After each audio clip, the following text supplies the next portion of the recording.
ವಿಚಾರಣಾಧೀನ ಕೈದಿಯೊಬ್ಬರು ಮೃತಪಟ್ಟಿರುವ ಘಟನೆ ಮಡಿಕೇರಿಯ ಜಿಲ್ಲಾ ಕಾರಾಗೃಹದಲ್ಲಿ ನಡೆದಿದೆ.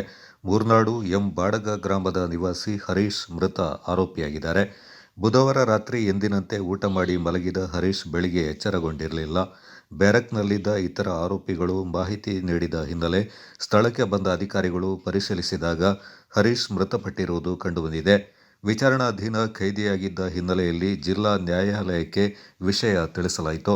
ಮಡಿಕೇರಿ ಗ್ರಾಮಾಂತರ ಪೊಲೀಸ್ ವೃತ್ತ ನಿರೀಕ್ಷಕ ಚಂದ್ರಶೇಖರ್ ಹಾಗೂ ಸಿಬ್ಬಂದಿಗಳು ಕಾರಾಗೃಹಕ್ಕೆ ಭೇಟಿ ನೀಡಿ ಪ್ರಕರಣ ದಾಖಲಿಸಿಕೊಂಡಿದ್ದಾರೆ. ನ್ಯಾಯಾಧೀಶರ ಆದೇಶದನ್ವಯ ಮೃತದೇಹವನ್ನು ಜಿಲ್ಲಾಸ್ಪತ್ರೆಯ ಶವಾಗಾರಕ್ಕೆ ಸ್ಥಳಾಂತರ ಮಾಡಲಾಯಿತು. ಮರಣೋತ್ತರ ಪರೀಕ್ಷೆ ವರದಿ ಬಂದ ಬಳಿಕ ಹರೀಶ್ ಸಾವಿಗೆ ನಿಖರ ಕಾರಣ ತಿಳಿಯಲಿದೆ. ಮೇಲ್ನೋಟಕ್ಕೆ ಹೃದಯಾಘಾತದಿಂದ ಹರೀಶ್ ಮೃತಪಟ್ಟಿರಬಹುದೆಂಬ ಶಂಕೆ ವ್ಯಕ್ತಗೊಂಡಿದೆ.